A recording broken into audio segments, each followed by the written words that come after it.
Hey guys, so today we are answering a subscriber question, and the question in question was, Frederick, how can I be a better backend developer?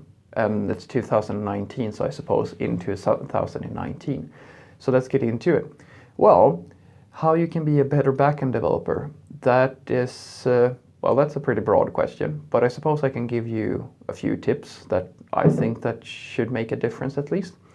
So the argument that I will make is that when it comes to backend development, one of the most critical things for you to understand is good architecture, because it's good architecture and, well, that and understanding the business that you work for and the processes that this business has, that's going to determine how well your system scales over time. So as a backend developer, your main focus should not necessarily be to write very sophisticated code or know everything about functional programming or how to optimize something or things of this nature. That is something that absolutely matters when you have an issue with it, and you should by default try to write for efficient code with unit testing and things of this nature.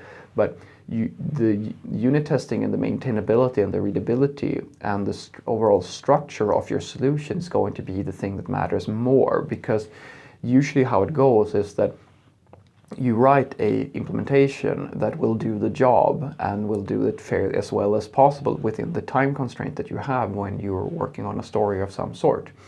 And when you have shipped that solution, unless there's ever a problem with it, and most of the time there's not going to be a problem if you go in and you basically go in back and fix it when there is an issue. Which means, if you think about it, that regardless of if it's for performance reasons or if it's bugs or anything like that, the main, like the red thread through that is that you're going to revisit that code. That code is going to change, which means that you need to account for that when you write a solution. And the other part about this is that you truly need to understand your stakeholders and the business that you work for, because that is the thing that will determine how well your system evolves over time. It is easy, it is damn easy, if you excuse my French, to sit down and write something from scratch, to create a greenfield project. And I don't know how many juniors at this point or freelancers I've met who go into more serious software development, and I come to my company or like previous jobs that I've had, sit down and they are completely overwhelmed at the amount of code and legacy and other things that they need to deal with when they get to a project that spans longer than what they are used to. Because as a freelancer or as someone who does this a little bit, you're most likely going to be very accustomed to just starting from scratch, building something in the exact way that you want and being probably the only developer on the project. That's not how it works at large scale, which means that you have to think not just about the code that you are writing at this very moment. You're going to have to think about the code that you're writing at this moment. What's that going to look like in 6 months or in 2 years? How is this going to evolve? Because you are not going to be the only person to maintain that code. And the reason why a lot of people feel a lot of frustration in backend development is when you come to a piece of code. This is true in front end as well, especially in CSS. So good God, it's true in CSS. And some person has made a set of assumptions or coded themselves into this situation where now that you need to accommodate a new feature, there's no nice way to do it. You're kind of stuck. You either have to rewrite the whole thing, or you have to like figure out some awkward shimming, I call it shim programming, where you have to kind of shim in functionality and then legacy is just going to start piling up, especially if the feature continues to evolve.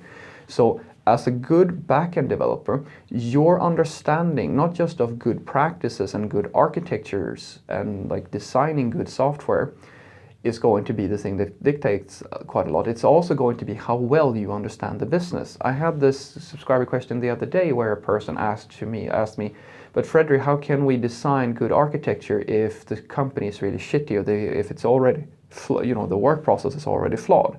And then we just replied and I said, but that's all part of it, because good architecture is subjective.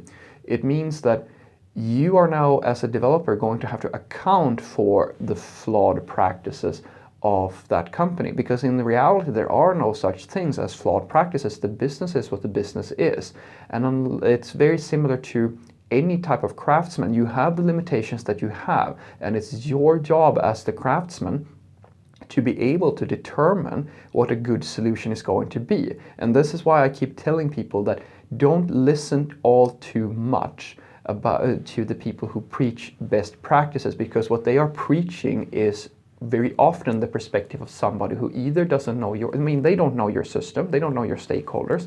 They will preach an ideal scenario, a utopian vision, something to strive towards. But you also have to be the sort of person who understands that that is a utopia, like an ideal. Reality is often very different. So knowing the ideal and understanding the benefits that that ideal brings to you, and having the ability to understand how to solve it in your own fashion with that in mind, is the true challenge here.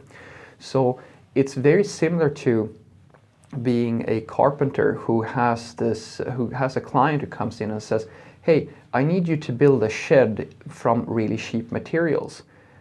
And if you're truly a master programmer or a master craftsman in that scenario, then what you're going to have to do is to, with those restrictions, figure out how to build a small shed with crappy materials. And then you're going to have to think about it with these restrictions. A junior, or a beginner, or a rookie, or an amateur is the sort of person who might complain about having cheap materials and not being able to do exactly what they want. And the worst thing is that if you start trying to you don't even try to build a shed with these cheap materials, you try to build a castle or something else apart from the thing that is actually needed. That sort of mindset is the thing that is going to make you a better backend developer.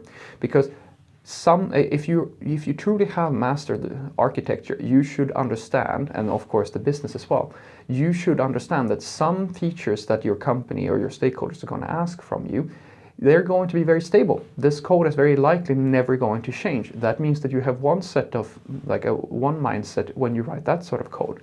Some features are going to be absolutely horrible, and you're going to have to hack it together in like an afternoon just to kind of accommodate a very critical, like a sharp deadline. You don't have the luxury to just sit there and say, no, I'm not going to do that. You're going to have to do it. You're just going to have to suck it up and do it in some fashion. In such a scenario, in order to save the remainder of the project and make sure that it doesn't leak out and cause a bunch of legacy, you should think about isolating that in some fashion. Accommodate the code that is needed to write right without causing issues anywhere else. And then you're going to have features that are in an almost constant state of unknown and change, where you can basically make no assumptions. I've seen this quite a few times where people make a set of assumptions. They try to write a generic solution very early in a project's lifespan, and all that happens is that the code is very generic and beautiful for the first story, and 6 months after that it's a complete mess, because the features or the requirements have changed, and they didn't even think about foreseeing like this might actually change, and they didn't really think about how the project or the company actually works. And all of a sudden you created legacy just because you tried to be too clever with code that needed to change quite frequently. So what I want you to take away from this is that if you want to be a better backend developer, the first thing that you should get a really good understanding of is good architecture, good software design. How do you scale, how do you produce a system that fits very well for a given company and will actually hold and be maintainable over a long period of time? Because that's the true challenge, not the other stuff.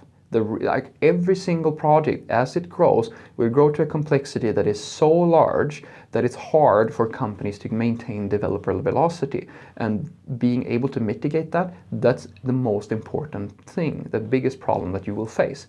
And in order for you to be able to do that in an efficient manner, you also need to have the business skills or the soft skills or the empathy to actually understand the sort of company that you are working for. Because it doesn't make sense if you try to write code that fits very well with, say, NASA for a company that needs to change features every 5 minutes. Like, you need to understand what's very likely to happen to predict that. And that's the thing that is going to determine how well you can structure a solution, because just listening to some person who tells you about best practices, that's not architecture. That's you just repeating what somebody else told you without understanding your specific use case. And that's the true challenge. You need to make a decision an architectural decision that makes sense for your company and your given situation. That's the thing that's going to make you stand out as a backend developer. Have a great day.